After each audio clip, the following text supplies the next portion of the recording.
Good morning, everybody. Okay, it is 9 o'clock and time for the Tulare County Planning Commission meeting for April 9th, 2014. Roll call. Gong. Here. Bailey. Here. Elliott. Here. Diaz. Here. Whitlatch. Here. Filiano. Here. Norman. Here. And Aguilar is absent. Okay. Would you please stand and join me in the Pledge of Allegiance? I pledge allegiance to the flag of the United States of America and to the republic for which it stands, one nation, under God, indivisible, With liberty and justice for all.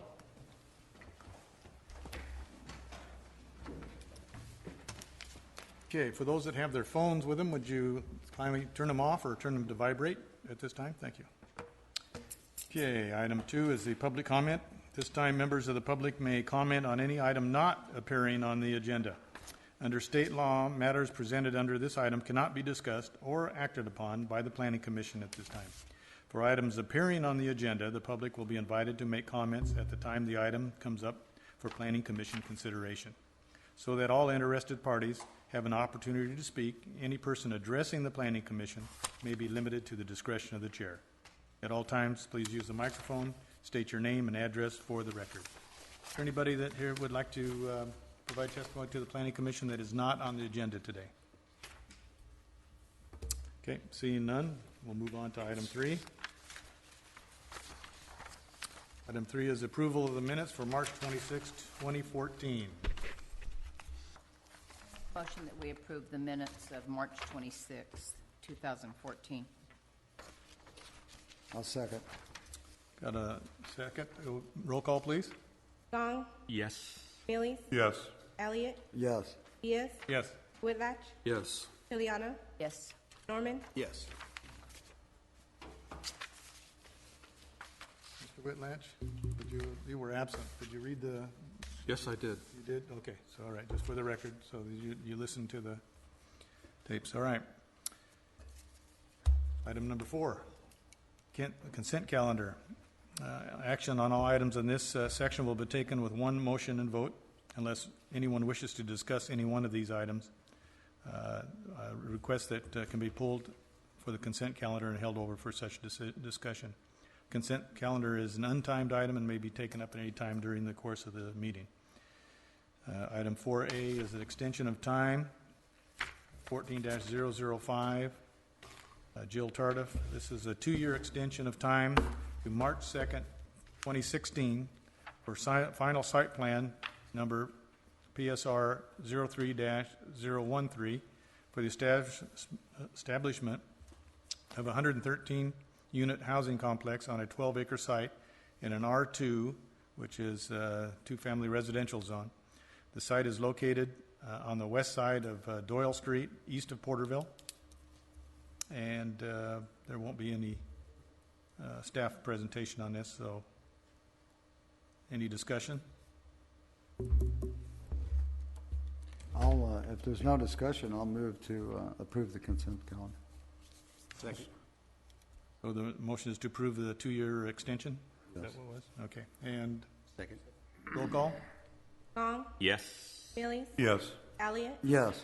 Diaz. Yes. Whitlatch. Yes. Filiano. Yes. Norman. Yes. Okay, item 4, this is the parcel map public hearing. It says action on all parcel maps in this section of the agenda will be heard in one public hearing unless anyone wishes to discuss any one of these items that can be pulled from separate public hearing. No staff presentation will be given on any of these items unless requested. 5A is a tentative parcel map, number PPM 14-010. Will Merck, Neil Zerling is the land surveyor. This is for a categorical exemption and a tentative parcel map to allow a division of a 26.03 acre parcel into 2 parcels, 1.01 acre home site parcel 1 and a 25.17 acre parcel 2 located in AE20, exclusively ag zone. The site is located on the north side of Avenue 267 or 269 and Tohi Avenue, between Road 188, which which is Belmont Road and Road 192, which is Filbert Road, south of Exeter. There won't be any staff in this. Any discussion on this? This is, looks like it's just a home parcel split, which is pretty straightforward. Do I have a motion? I'll make that motion that we, Public hearing. Is this, oh, it is a public hearing. Oh, I'm sorry.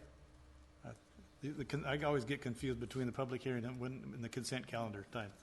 All right.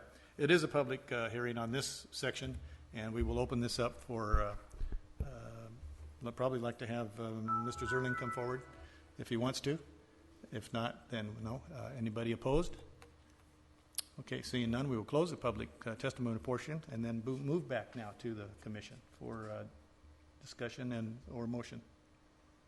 just doing the 5A right now? Or? Yeah, we're still on 5A. Okay, then I'll go ahead and make that motion. We approve the category exception for 5A, PM 14010. I second that motion. Roll call? Gong, Yes. Bailey, Yes. Elliott, Yes.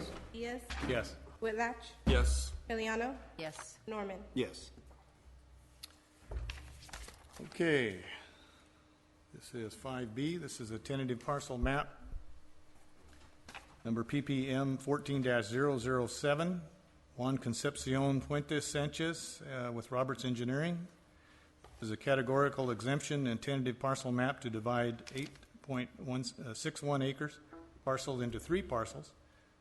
2.03 acres, parcel number 1, 3.27 acre parcel number 2, and a 3.3 acre parcel number 3 in an RA, which is a rural residential zone.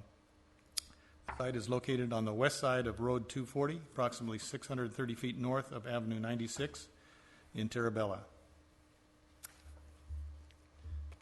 This is a public hearing. I'll open up to any public testimony if the applicant would like to come. And if not, anybody opposed? Okay, seeing none, we will close the public testimony portion and move to the commission here, since there won't be any staff reports. Make that motion that we approve the category exemption, PPM 14007. I second that motion. Roll call? Gong, Yes. Millies, Yes. Elliott, Yes. Diaz, Yes. Whitlatch, Yes. Piliano, Yes. Norman. Yes. Okay, item 6A, this is a public hearing, special use permit number PSP 14-007, Verizon Wireless, SAC Wireless, and attention for Rebecca Anderson. This is a categorical exemption and special use permit to allow a co-location on an existing 70-foot high wireless facility, monopole tower, and to add a 30-foot extension to the tower, a second equipment shelter and associated equipment on a 480 square foot lease area of a 5-acre parcel in an AE 20 zone. The site is located on the west side of Road 144, approximately 1,800 feet north of Avenue 313, northeast of Visalia. And April is our contact. April, you have the floor. Good morning, Chairman Diaz and Commissioners. Subject site is located on the west side of Road 144 in Visalia, that's McAuliffe, about 1,800 feet north of Avenue 313, and it's northeast of Visalia. 5-acre property is in the AE 20 zone, surrounded by properties in that zone, contains orchards and scattered rural residences. The parcel is in Williamson Act, but those, our uniform rules allow community utility facilities with an approved use permit.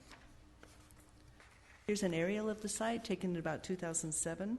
Contains orchards, 2 residences, an existing telecommunications lease area with a 70-foot high monopole, equipment shelter, and fencing. The site's within the Visalia urban area boundary, but outside the urban development boundary. Visalia has sent no comments. California Natural Diversity Database shows no species of concern. There's no wetlands or waterways. Here's an overview of the parcel and the proposed site. The wireless tower is about 120 feet west of Road 144. The project construction should have minimal impact to the level of service on the road. Access from Road 144 is along a 12-foot wide private access easement on an adjacent property. There's a recorded grant easement. No conditions of approval recommended by Public Works. Lease area will increase by 480 square feet and become about 1,325 square feet in size. There's a chain link fence surrounding lease area posted with emergency contact information. Please note the orchard between the lease area and the residence, which is about 60 feet away. The 70-foot high tower will be extended by 30 feet, and that required the use permit. There'll be about 12 panel antennas installed, and sometime in the future, a couple of microwave dishes and 6 remote radio units installed. Project design will include lighting and markings if required by the Federal Aviation Administration. The co-location project will add a new prefabricated equipment shelter next to the existing structure, and there'll be a new standby generator with a diesel tank. Fence will be expanded to enclose the enlarged area. The facility will operate in full compliance with the regulations and standards of the Federal Aviation Administration, Federal Communications Commission, and American National Standards Institute. This is a plan showing the distance from the house is about 70 feet. Here's a photo from Google Earth of the site with the residence next to it, 70 feet from it, and the drive approach to the private access road. Here are a few photos from Verizon showing the existing on the left, proposed extended tower. Here's a view looking north towards the house with, again, the existing and proposed. This is an aerial from Verizon showing the points that the photo simulation camera shots were taken from. The project was determined to be categorically exempt from the California Environmental Equality Act under Section 15303, Class 3, pertaining to new construction of small structures. The unmanned wireless facility is a commercial project that has all necessary public services and facilities. Public notice for the project was mailed to surrounding property owners and published in the Visalia Times-Delta with a 10-day comment period. No comments were received. This ends staff's report. Do you have any questions for me? Any questions for April? No? Thank you, April. All right, this is a public hearing. I'll open up the public testimony portion. Is anybody here from Verizon Wireless? Please come forward and state your name and address for the record, and kind of give us a background on this and why this is needed and what you plan to accomplish. Hi, I'm Rebecca Anderson, representing Verizon Wireless, address P.O. Box 2088 in West Sacramento, California. And good morning, Planning Commissioners. Thank you so much for hearing our application today. We do request your approval. This is an area of needed Verizon Wireless service, and we did scour the area to determine the best type of installation to propose, and utilizing an existing structure. We hope that that will be a type of application that you will be able to approve today. There was one other tower that we did look at north of the area. It was an AT&T tower. However, that one was just too far north, and it did not meet the coverage objectives for this particular neighborhood. And as you know, Verizon Wireless is committed to bringing excellent network service to its customers, and so we are expanding and bringing coverage to areas that lack it. And having great coverage does help the public in many aspects. A lot of people use their cell phones exclusively these days regarding business, regarding personal. Also, in the event of public safety, people are often using their phones to make the first call, either to the emergency services or to their loved ones. And so for all these reasons, we do ask your approval. Please let me know if you have any questions. Question. Go ahead. Seems like in rural communities, people live there have a hard time getting access to the internet. Is this tower going to be used anyway, or maybe use a hotspot in Verizon's phone? Oh, yes, definitely. So this will allow anyone who has a Verizon service, the hotspot will work 10 times better. That's correct. Well, the use of an existing pole, I think, is admirable, so I'd like to see that kind of activity. Any other questions? Thank you, Ms. Anderson. Thank you. Anybody like to anybody opposed to this particular installation and project? Seeing none? Chairman, I'd like to point out clarification. Sure. Possible revision to the conditions of approval. If you will turn to your resolution, Planning Commission packet at page 7 on number 18, it indicates the applicant shall ensure the construction activities comply with the San Joaquin Valley Air Pollution Control District rules and regulations. I would suggest that we add and operational, that's after construction. Rephrase as a construction and operational activities. He indicated that they did have a standby diesel engine that may require a district permit. So if their district says they don't need one, fine, but if they say they do need one, then I believe they need to comply with that. And then, so then the condition then, If you could rephrase to say construction and operational activity. oh, okay, all right. Any comments on that? I just had one that I've had before. Where are we at in offering the applicants aesthetic guidelines? Next. Okay, on the agenda. I saw that, but it didn't sound like it was incorporated in the conditions. Is it?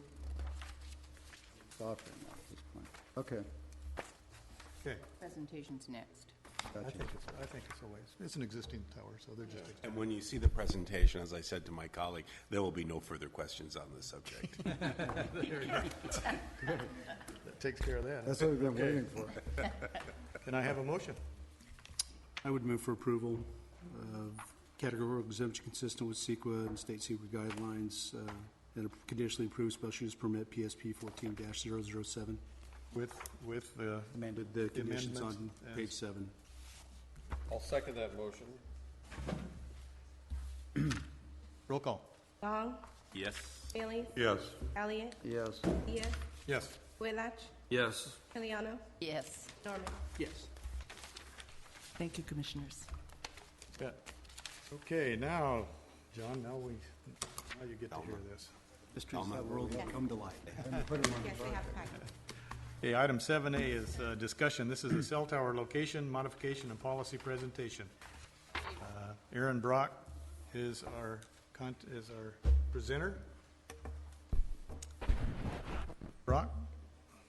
Chairman Diaz, hang on for a second here.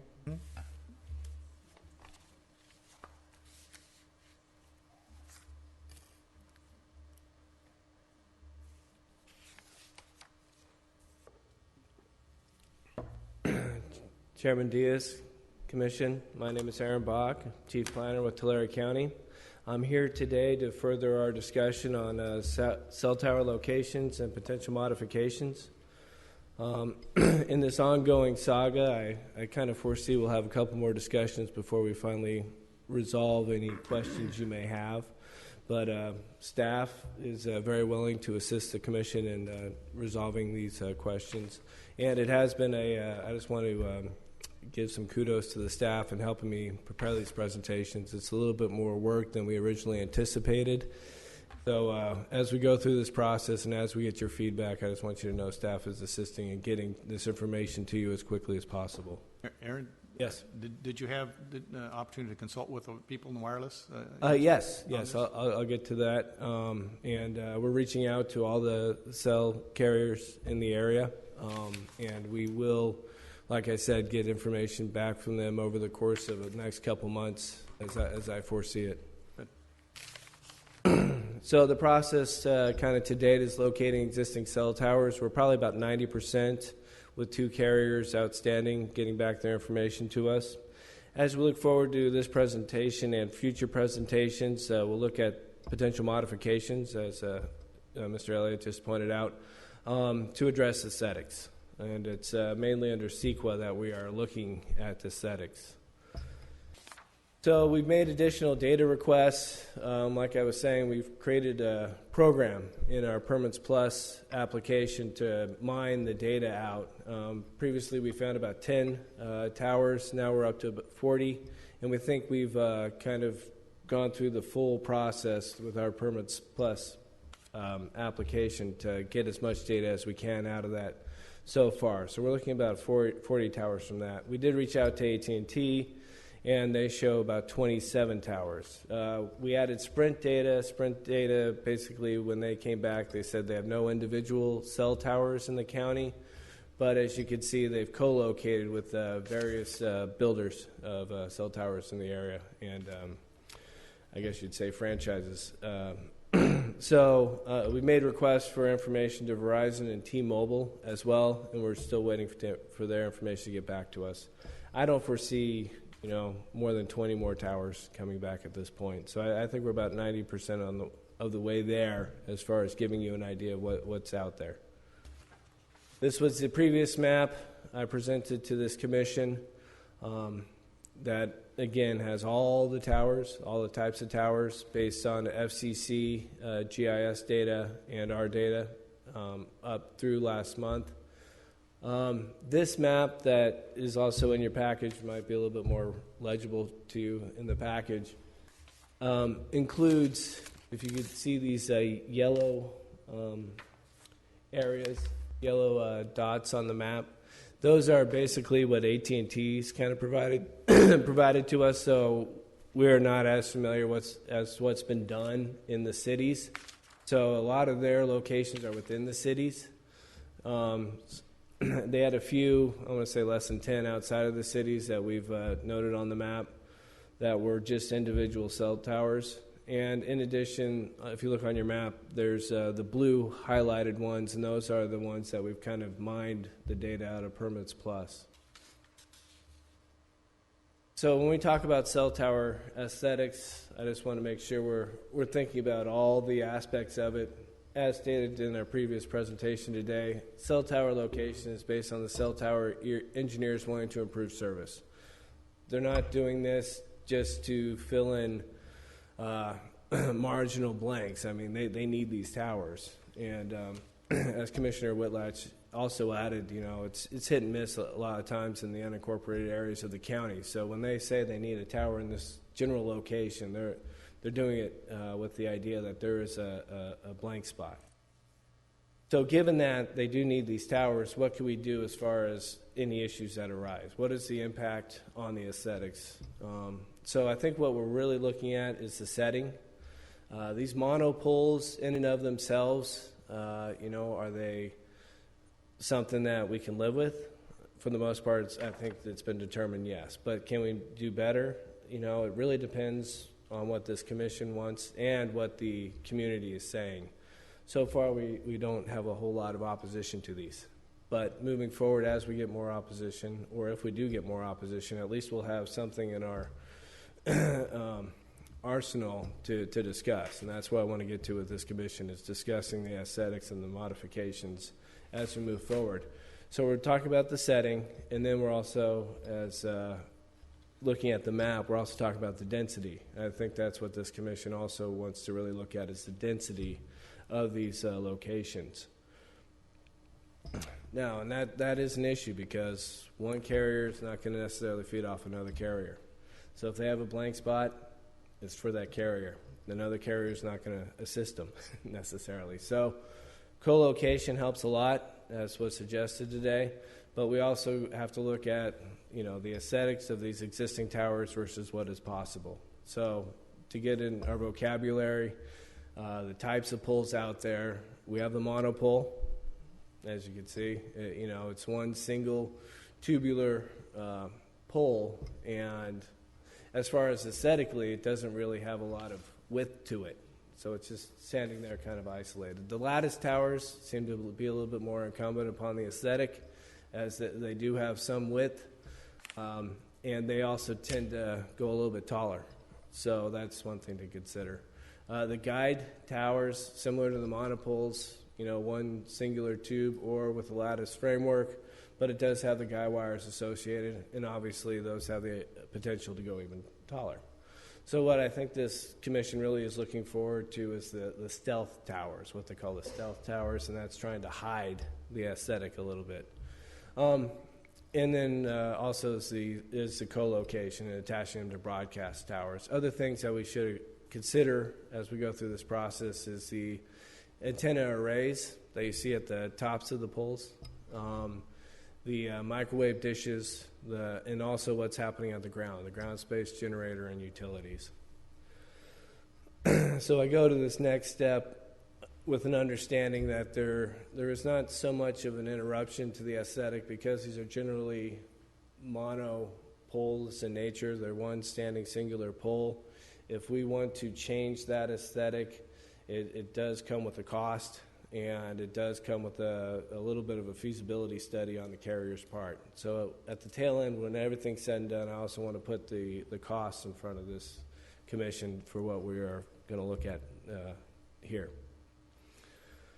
This is an existing cell tower in Tulare County, monopole with the microwave dishes and the array at the top. Obviously, this is a pretty tall tower, and you can see how much ground space is required with the guide wires to allow something like this without impacting any buildings or impacting any people.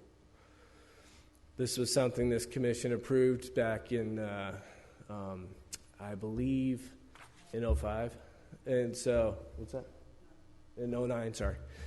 This was an 85-foot pole, and that the aesthetic was modified to include tree-like features.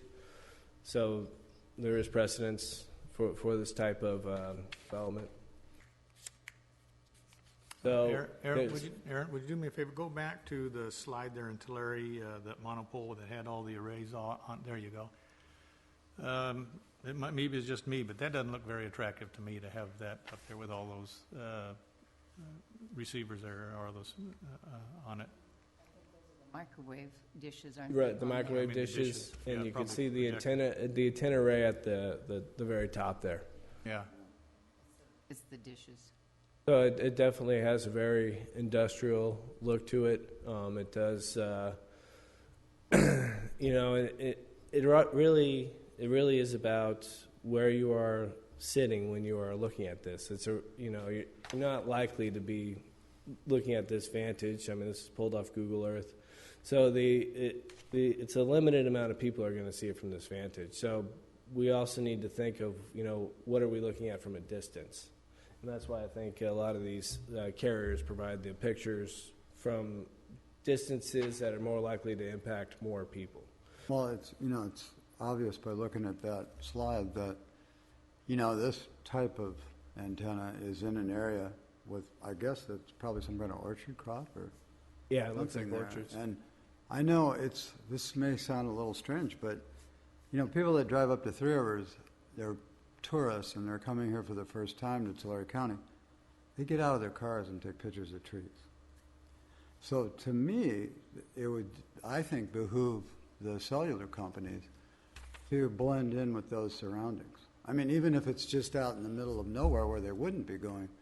And I think that the reason we're planning for that now, and I think this is very good, is because we're going to get more towers, and we're going to have more and more dependency on signal strength and everything else. And by and large, 90% of the people, I think, would think, hey, I want more signals on my phone. I don't care what it looks like. But I think that's our job. And I think we're on the right track here. That makes sense for out there to make this one green. Right, and I think if there's scenic corridors, obviously, then looking at the aesthetics is that much more important. But I think if we're looking at just pure rural land areas that are going to impact very few people, we'll have to do a different kind of analysis. Excuse me, Mr. Chairman. I believe the comments by Commissioner Elliott and Chief Planner Bach are very significant in the sense that from a CEQA standpoint, it highlights the significance of the environmental setting. Environmental setting really does what? It talks about location and context, and it's the location and the context of a project which can give rise to a significant impact or not. So it's not one size fits all. It really is contextual, and I think that's the point that we're trying to illustrate here, and Commissioner Elliott has reinforced that. It's not one size fits all for these towers. Thank you, Mr. Spada.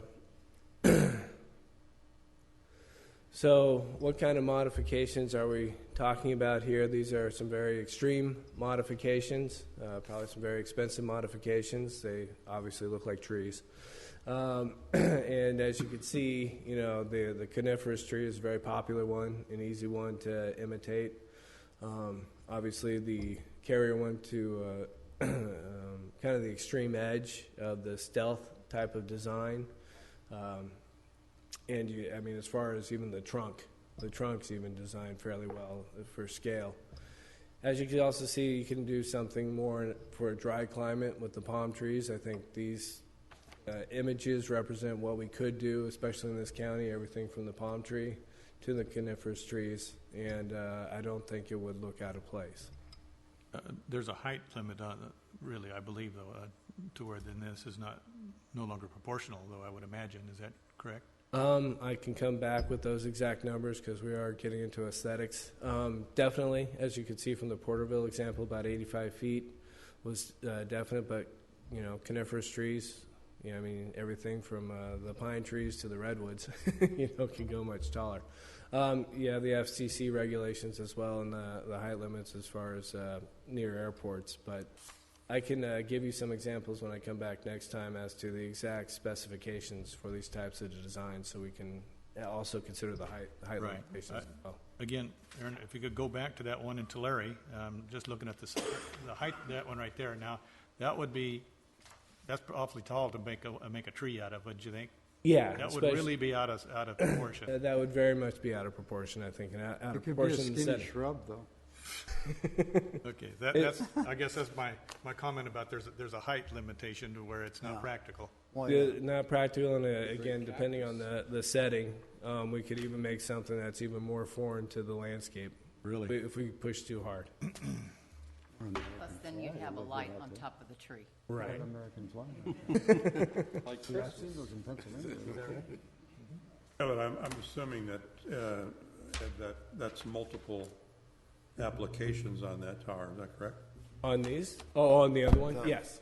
Yes. So what you're doing is you're consolidating. Would you rather have 8 or 9 poles sitting out there, or would you rather have them all on one pole? Yeah.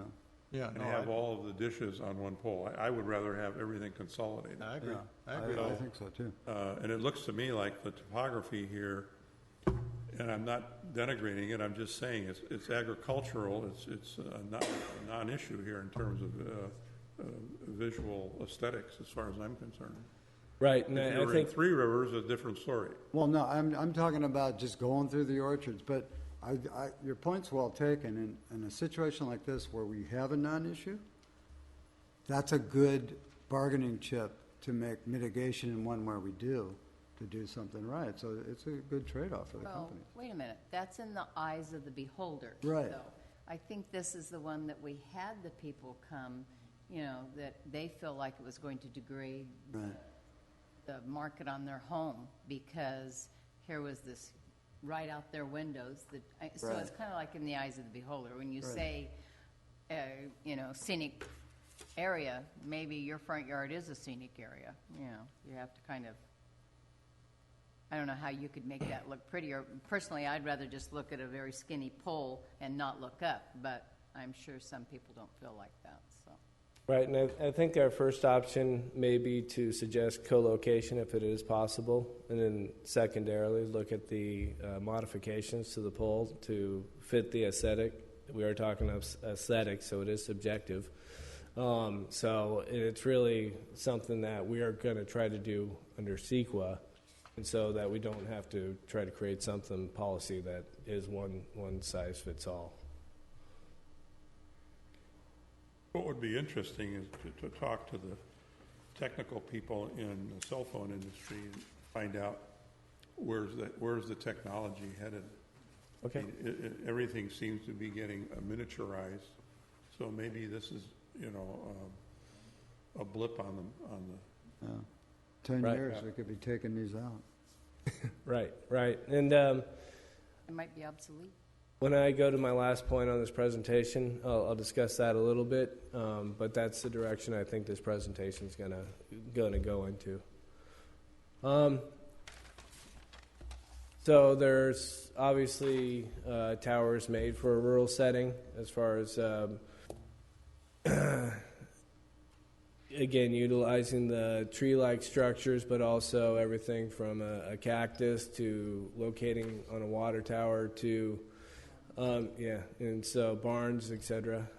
So there are opportunities if we make the applicants be a little bit more creative to find solutions that we can kind of push the envelope a little bit on controversial projects to see if there's another way to do it besides moving the tower or abandoning the project. As you can see towards the middle, there is a tree-like structure right here. This one was actually from a newspaper article, and it was a little bit contested because the citizens in that area didn't feel like it went far enough. Like Mr. Millies pointed out, do we want a tree-like feature in the middle of nowhere? That doesn't look like a tree. It doesn't look like a tree. It might be a little bit better than the microwave dishes just kind of sitting out there, but I think they were really pressed, and to do something like a full coniferous tree, like Mr. Diaz pointed out, it's would be a little bit out of scale and a little bit out of context at that point. So those are things we have to think about as we're requesting these modifications. A simple one is the flagpole design. That's been used quite often in urban settings. That's pretty straightforward and can be utilized, and it's already kind of a monopole in and of itself. It would stand out a little bit. You put a flag at the top and it makes sense. So that's one thing we should definitely consider moving forward. So next steps, I'm hoping to come back again in about a month, and hopefully I have all the data in from the carriers at that point, and I can put that into the GIS map that I can give to you, probably at a larger scale so you can see all the different towers. I will also focus the analysis on the types of modifications based on the discussion today. I'll reach out to the carriers, and in that last point there, consider the cost and feasibility of these cell tower modifications. I mean, we don't want to scare the industry away, especially if we have missing patches and services across the county. At the same time, we do want something that's not going to cause them more pain going through the process, and or something we're going to get a lot of political feedback for over the long term. And so I think coming back and looking at the cost and feasibility would be very helpful to this commission. So with that, I'll conclude my presentation, and unless you have any more questions. Mr. Chairman, if I make one final remark to reinforce the last component that's on the slide. You may remember, at least generally, when we did have a controversial one, and we went through the process of the economic and engineering feasibility analysis. We are not, as a presumption, trying to do that. I think what we're trying to do, as we should, is strike a reasonable balance between regulation and allowing business opportunity to flourish. And I think what we're trying to say is that rather than compel the economic and engineering feasibility analysis, if there are reasonable modifications that can be made in context, we should go that route so that the industry can move forward, and then we can minimize the opposition, number one, because it does have an improved aesthetic flavor, and then number two, eliminate a burden on the industry to go through this extensive and expensive analysis, maybe to prove a point or not. So I think feasibility and reasonable balance are the two concepts that we will be moving forward with you. I have a question. Several years ago, there were lots of towers up in the foothills that were for radio frequency towers, and I know they're not used now. The towers are, for that purpose. The towers, most of them, on the whole, are still up there. Are they being used, like for the cell towers? Are the cell companies using those? And if not, is there something in place for, let's just say that technology comes, wow, in 5 years and we don't need the towers anymore? Is there something in place so that these towers will all be removed? That's a very good question, and something I come back to this commission with. As far as we're not certain as to what towers have been abandoned, and we are not certain as to, like we're talking about, the long-term use of these towers, if there's any reclamation plans in place. And so once we know what the outlook is as far as this whole technology, I think we'll be able to make better decisions in regards to what you're talking about right now. Seems like everything else, we kind of have a lot of reclamation plans for when these things are abandoned. And are they, all of a sudden we're going to have all these, huge towers sitting, not being used? It could happen. Right. Well, I've been to some of the locations around Three Rivers that have the towers, and they're up pretty high. I can think of one on Case Mountain, and they're adding cell towers to most of those locations, from what I can observe around our area. Yeah. Seems like What they're doing with the other towers, I'm not quite sure. Right, and like we saw, Sprint's co-locating to a large extent, and so I think as far as yes, the industry knows a lot more than I do on that subject matter, so I'll reach out to the industry and ask them the harder questions besides giving us data and feedback. To follow up, there are a couple of points which I think are being raised by the commissioner's comments. Number one, what is the data suggesting whether or not abandonments are occurring? If after a study it's revealed that it's a very marginal or limited amount, there is not a crying need for regulation. But if there's a percentage in there, and we'll look at the percentage of abandonment, then there may be a need to consider regulation. The other point is that the industry can provide information to us, not only with respect to the physical, depreciable useful life of the structure, but secondly, a synopsis of where the industry is headed.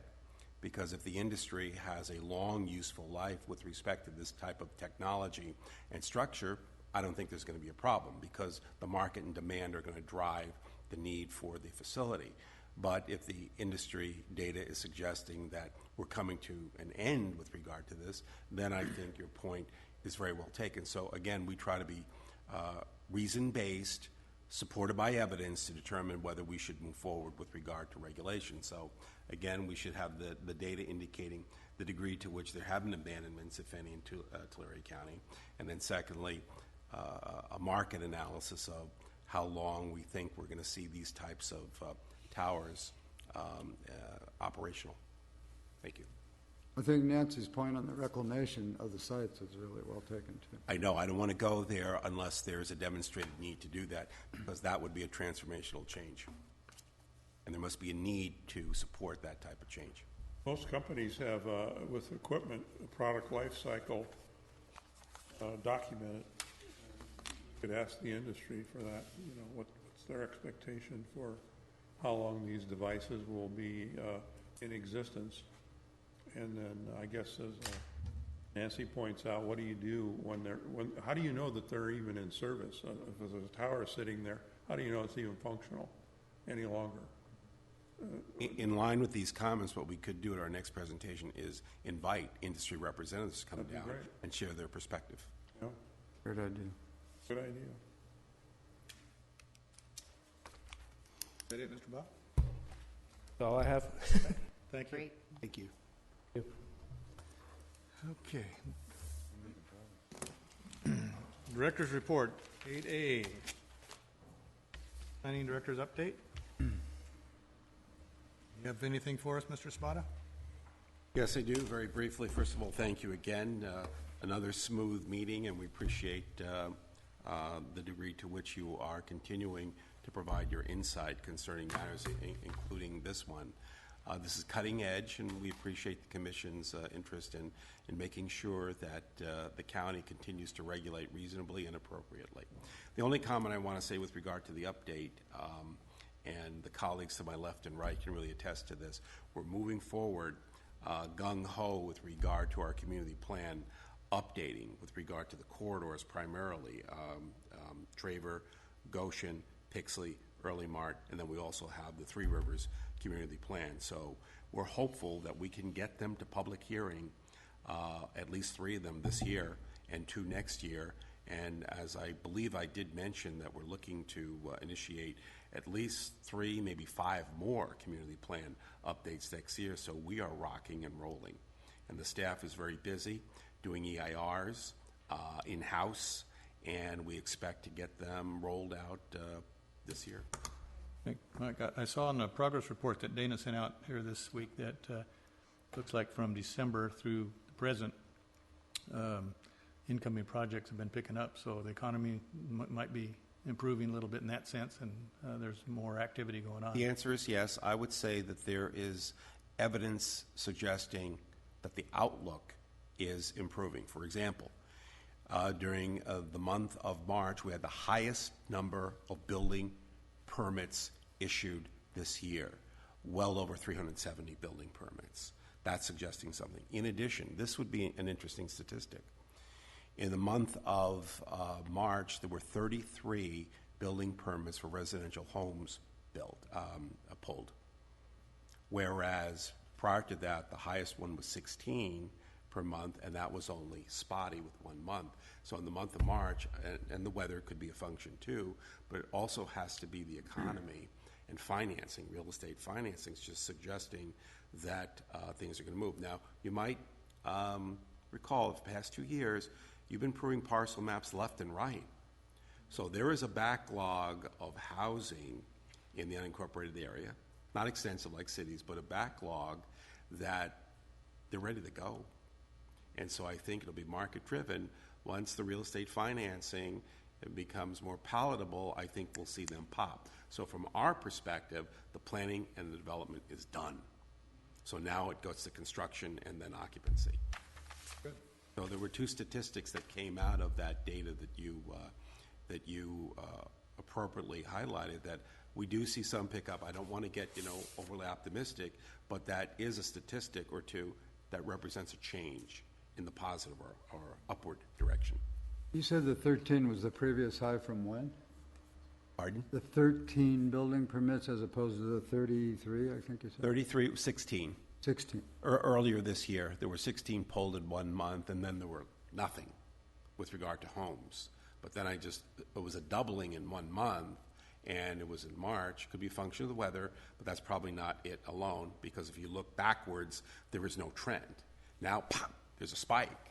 So we'll be watching that to see whether or not home construction will occur, but we're ready to go.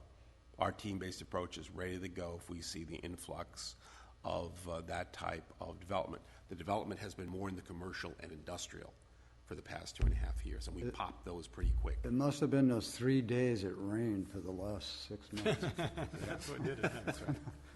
We're growing houses now. Yeah. Thank Okay, you. anything else? That concludes my report. Okay, number 9 is a planning commission discussion item and request for any future agenda items. Have anything? I'm going to turn the mic over to Commissioner Elliott. He would like to make a statement and comment. I just wanted to introduce a guest today, who is Jim Barton. He just arrived. He came from a SCE breakfast that we attended together this morning. Jim is going to turn 90 this month, and his family's been a pioneer in Three Rivers. They came to Tulare County in 1865. His great-great-grandfather's picture is hanging out in the hallway. He served 3 terms as supervisor. And in those days, they didn't have bus service, so he walked to the meetings. And Jim's a retired COS math professor, and I tell everyone in Three Rivers that he is the patriarch of Three Rivers, and he truly is. I'm a little prejudiced because he's my father-in-law, too.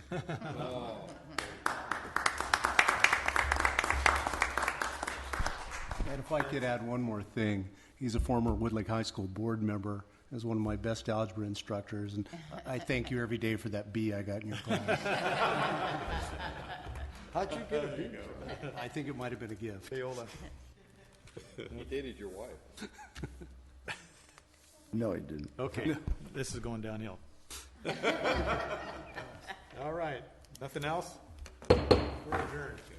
See you guys back here on April 23rd, 9 a.m. Did you go to Woodland?